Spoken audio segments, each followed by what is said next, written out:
Gila bro, pusing gak sih lu? Coba lu tarik nafas dalam-dalam sekarang. Terus tanya ke diri lu, kapan terakhir kali lu bener-bener ngerasa bebas? Bukan bebas pas weekend yang lu pakai buat pingsan karena tepar, tapi bebas yang sebenarnya.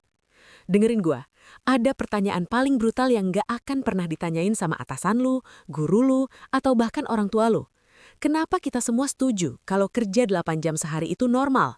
Padahal dunia udah punya AI, teknologi udah canggih. Tapi kenapa lu malah makin sibuk, makin stres, dan makin gak punya waktu buat hidup? Gua kasih tahu rahasia gelapnya. Di mata sistem, lu itu bukan karyawan. Lu itu cuma baterai. Lu dihisap energinya dari jam 9 sampai jam 5, terus pas lu pulang dalam keadaan soak, lu disuruh konsumsi hiburan sampah supaya besok pagi lu siap di-charge lagi. Hari ini, kita bakal bedah gimana sejarah sengaja desain otak lu jadi baut kecil di mesin raksasa yang gak peduli sama mimpi lu. Sebelum lu makin boncos secara mental, tekan tombol subscribe sekarang. Karena playbook kemerdekaan waktu gak akan pernah diajarin di kantor lu. Oke, kita masuk ke daging paling fundamental.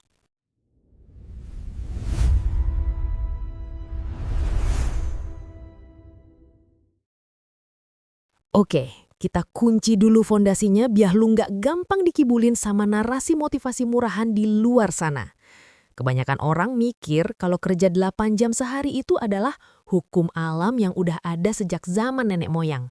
Atau mungkin aturan sakral yang turun dari langit.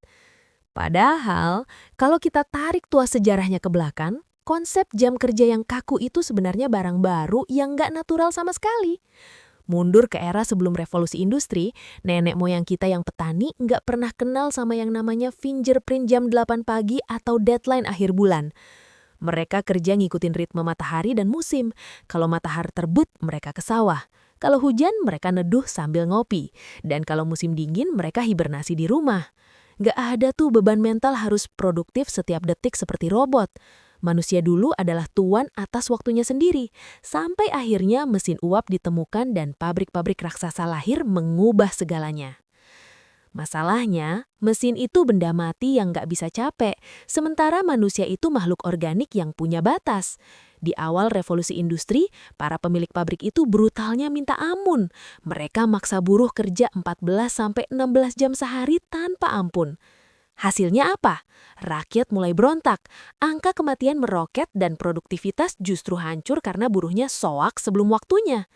Nah, disinilah muncul seorang pemain strategi paling licik dalam sejarah ekonomi modern, Henry Ford. Di tahun 1926, Ford mempopulerkan sistem 5 hari kerja dengan durasi 8 jam sehari.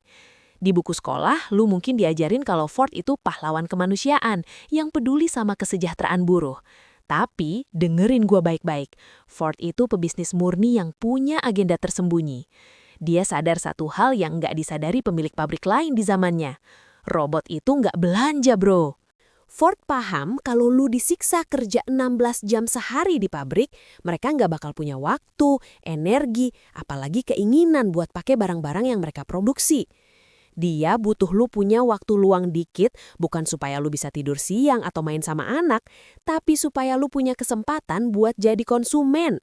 Ford butuh lu punya waktu buat jalan-jalan pakai mobil buatannya. Butuh lu ngerasa perlu beli baju baru buat pamer di hari Minggu. Dan butuh lu buang duit di mall-mall yang mulai bermunculan. Ini adalah strategi double dipping yang sangat jenius sekaligus mengerikan. Dia dapat tenaga lu di dalam pabrik buat bikin produk, dan dia dapat duit lu lagi di luar pabrik saat lu beli produk itu. Maka terciptalah rumus sakral 888. 8 jam buat kerja, produksi, 8 jam buat tidur supaya besok pagi lu nggak pingsan di depan mesin, dan 8 jam sisanya buat lu dipaksa konsumsi lewat iklan dan gaya hidup. Itulah awal mula modern slavery yang sebenarnya.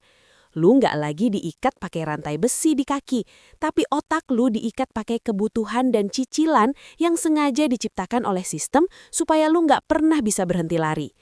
Tragisnya, sistem tahun 1926 ini yang masih kita pakai mentah-mentah di tahun 2026, padahal dunia udah berubah total. Kenapa jam kerja kita nggak berkurang padahal teknologi udah maju? Karena sistem takut kalau lu punya waktu luang terlalu banyak, lu bakal mulai mikir kritis. Dan kalau lu mulai mikir, lu bakal sadar kalau selama ini lu cuma jadi bahan bakar buat mesin kekayaan orang lain yang bahkan nggak tahu nama lu siapa. Setelah lu paham kalau jam kerja 8 jam itu adalah strategi pemasaran Henry Ford, sekarang pertanyaannya, kenapa lu dan jutaan orang lainnya mau-mau aja patuh sama sistem yang gak masuk akal ini? Kenapa lu ngerasa bersalah kalau telat semenit? Dan kenapa lu ngerasa cemas kalau nggak ada kerjaan di meja kantor? Jawabannya sederhana tapi menyakitkan. Karena lu udah diprogram sejak umur 6 tahun lewat sistem yang lu sebut sebagai pendidikan. Dengerin gua baik-baik. Sistem sekolah modern yang kita kenal sekarang, duduk di barisan rapi, pakai seragam yang sama, dan nunggu bel buat makan, itu bukan didesain buat bikin lu jadi pemikir bebas atau pengusaha kreatif. Sistem ini adalah anak kandung dari revolusi industri di Prusia dan Amerika abad 19, yang tujuannya cuma satu, nyetak buruh yang patuh.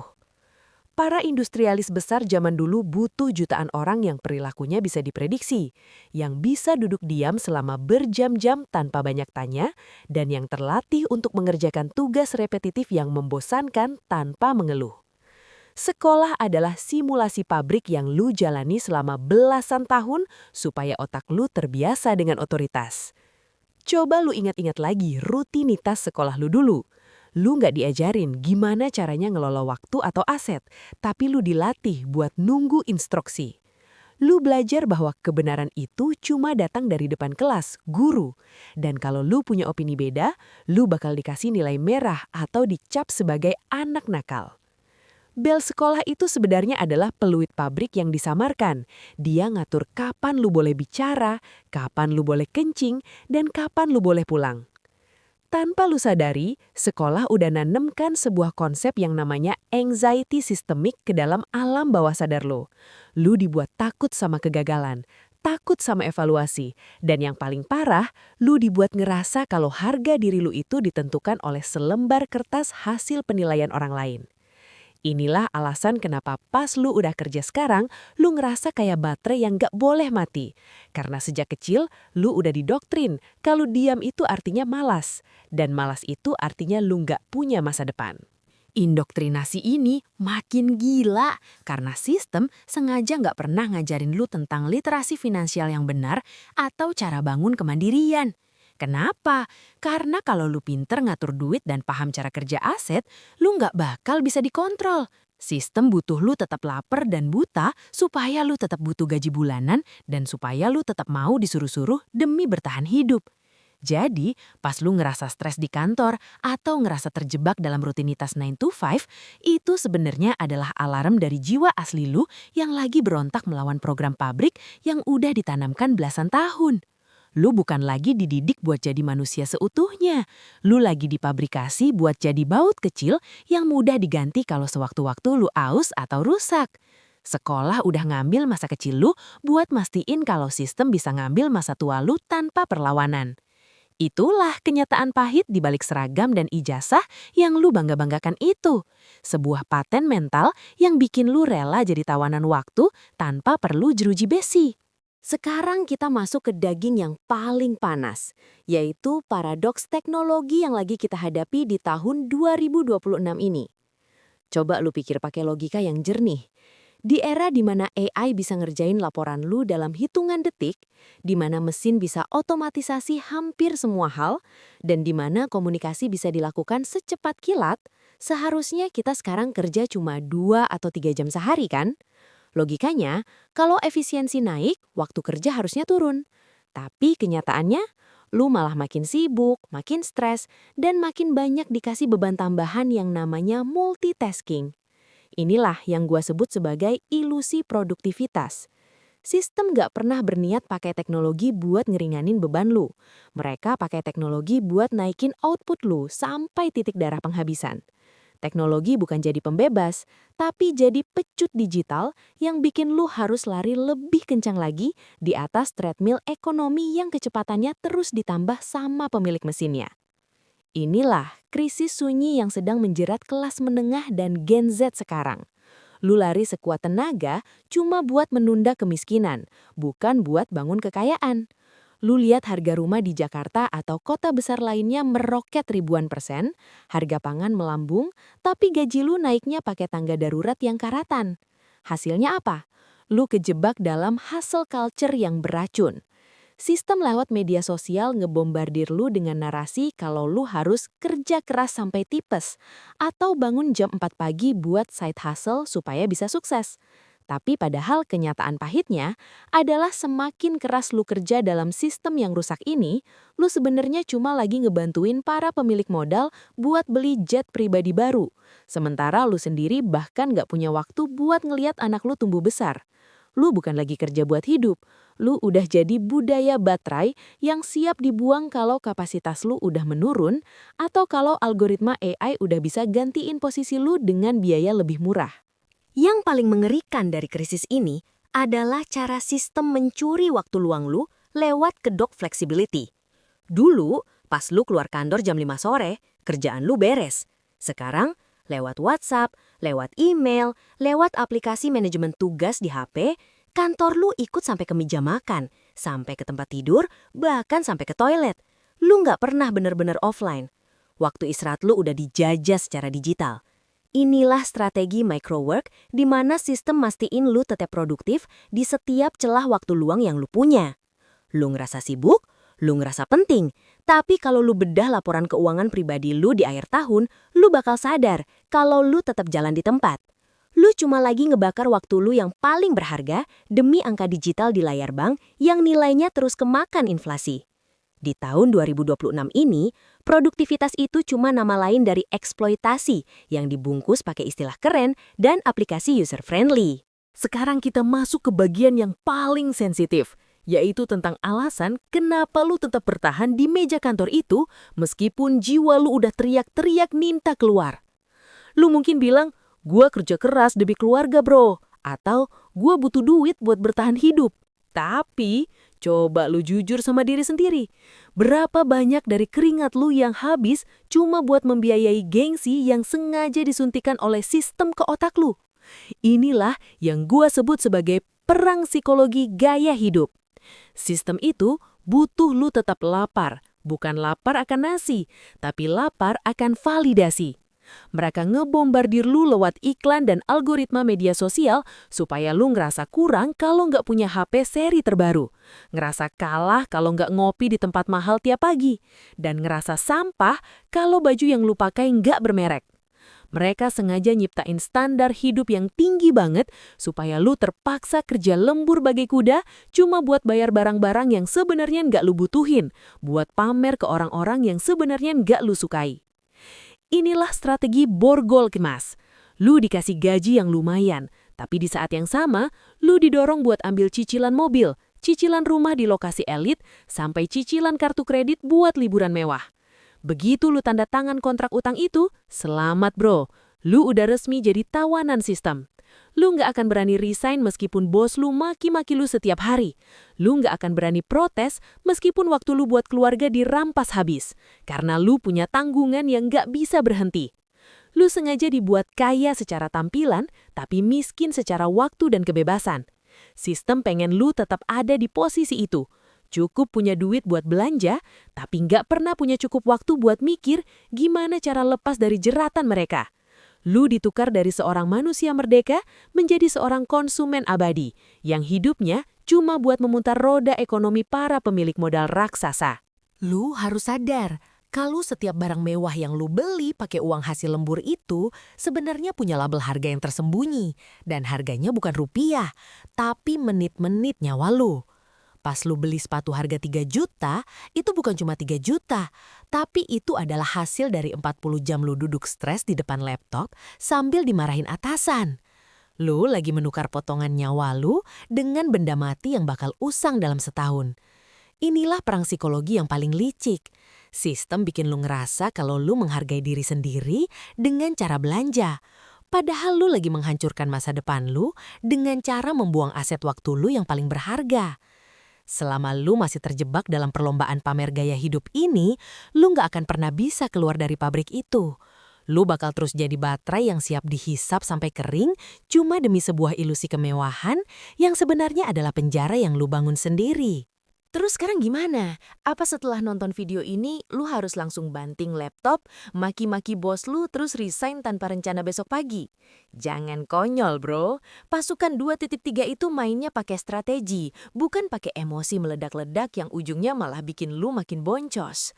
Kalau lu resign tanpa persiapan, lu cuma bakal pindah dari satu penjara ke penjara lain, karena lu tetap butuh duit buat makan. Langkah pertama dalam playbook perlawanan ini adalah berhenti bangga jadi orang sibuk. Di dunia yang udah gila ini, sibuk itu bukan tanda sukses, tapi tanda kalau lu nggak punya kontrol atas hidup lu sendiri. Lu harus mulai berani bilang tidak pada pekerjaan tambahan yang nggak masuk akal dan mulai mencuri waktu kantor buat investasi ke diri lu sendiri. Kalau kerjaan lu bisa beres dalam 3 jam, selesaikan dalam 3 jam, tapi jangan minta tambahan tugas. Pakai 5 jam sisanya buat riset, buat belajar skill baru yang nggak bisa diganti AI, atau buat bangun rencana pelarian lu. Lu harus jadi penyusup di dalam sistem. Ambil gajinya, tapi jangan kasih jiwa lu. Langkah kedua yang paling krusial adalah bangun benteng aset real. Lu harus sadar kalau gaji itu hanyalah uang saku buat bertahan hidup, bukan jalan menuju kebebasan. Lu nggak akan pernah bisa beli waktu lu kembali kalau lu cuma numpukin uang kertas di bank yang nilainya terus kemakan inflasi atau ludes buat gaya hidup. Lu harus mulai hidup di bawah kemampuan lu secara ekstrim demi satu tujuan, punya FU money. Ini adalah jumlah tabungan atau aset real, entah itu emas, tanah, atau portfolio bisnis yang cukup kuat buat bikin lu bisa bilang FU ke atasan lu pas mereka mulai bertindak sewenang-wenang. Saat lu punya benteng aset, posisi tawar lu berubah total. Lu nggak lagi kerja karena takut kelaparan, tapi lu kerja karena lu memilih untuk di situ. Itulah awal mula lu mengambil kembali kendali atas waktu lu. Lu nggak butuh jadi miliarder buat merdeka. Lu cuma butuh punya aset yang bisa membiayai kebutuhan dasar lu tanpa lu harus nuker nyawa 8 jam sehari. Terakhir, lu harus nerapin yang namanya digital minimalism. Berhenti kasih perhatian gratis lu ke algoritma media sosial yang sengaja didesain buat bikin lu merasa kurang dan pengen belanja terus. Perhatian lu itu adalah minyak mentah di era digital. Mereka panen perhatian lu buat jadi duit.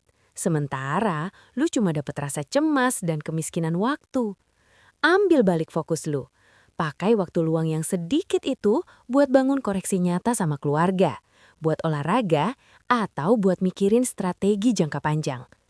Lu harus sadar kalau musuh terbesar lu bukan cuma atasan di kantor, tapi setan digital di kantong lu yang selalu bisikin kalau lu harus beli barang baru atau nonton konten sampar berjam-jam. Perlawanan sejati dimulai dari meja makan lu sendiri, dari keputusan lu buat gak ikut dalam perlombaan pamer, dan dari keberanian lu buat mulai hidup pelan di tengah dunia yang maksa lu buat terus lari. Ambil balik waktu lu, karena itu adalah satu-satunya aset yang gak akan pernah bisa lu produksi lagi. Dengerin gue baik-baik buat terakhir kalinya di video ini. Waktu adalah satu-satunya hal di dunia ini yang gak punya cadangan. Pas lu mati, perusahaan tempat lu kerja cuma butuh waktu 2 hari buat pasang lowongan pengganti lu dan cari baterai baru. Tapi buat orang-orang di rumah, buat anak lu, buat pasangan lu, atau buat diri lu sendiri, lu itu nggak ada gantinya. Lu nggak akan pernah bisa nuker uang sebanyak apapun buat dapat 1 jam tambahan saat nyawa lu udah di ujung tanduk. Jangan sampai lu bangun di umur 60 tahun nanti, baru sadar kalau lu udah nuker seluruh masa muda lu cuma buat bangun gedung pencakar langit yang bukan milik lu. Dan buat bayar cicilan barang-barang yang sekarang udah jadi sampah. Lu itu manusia, bro. Lu nggak bukan baut. Lu punya hak buat ngerasain angin pagi tanpa rasa cemas. Lu punya hak buat lihat anak lu tumbuh tanpa keganggu notifikasi kantor. Dan lu punya hak buat jadi tuan atas nasib lu sendiri. Masa depan finansial dan kebebasan waktu lu 100% ada di tangan lu sendiri.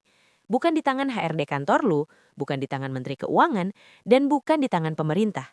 Lu mau tetap jadi baterai sistem yang siap dihisap sampai kering? Atau lu mau mulai bangun mesin kebebasan lu sendiri mulai besok pagi? Pilihan ada di tangan lu. Coba komen di bawah, gue pengen tahu. Apa satu hal pertama yang bakal lu lakuin kalau besok pagi lu bangun dan sadar kalau lu udah punya waktu bebas sepuasnya tanpa harus mikirin duit? Jujur aja, kita nggak bakal ngejudge. Kita semua lagi berjuang bareng di sini. Lempar like kalau analisis ini ngebuka mata lu lebar-lebar. Dan pastinya subscribe supaya lu nggak sendirian dalam perang melawan sistem ini. Biar kita siap bareng, biar kita merdeka bareng. Gua cabut, you are in control. Kita gas!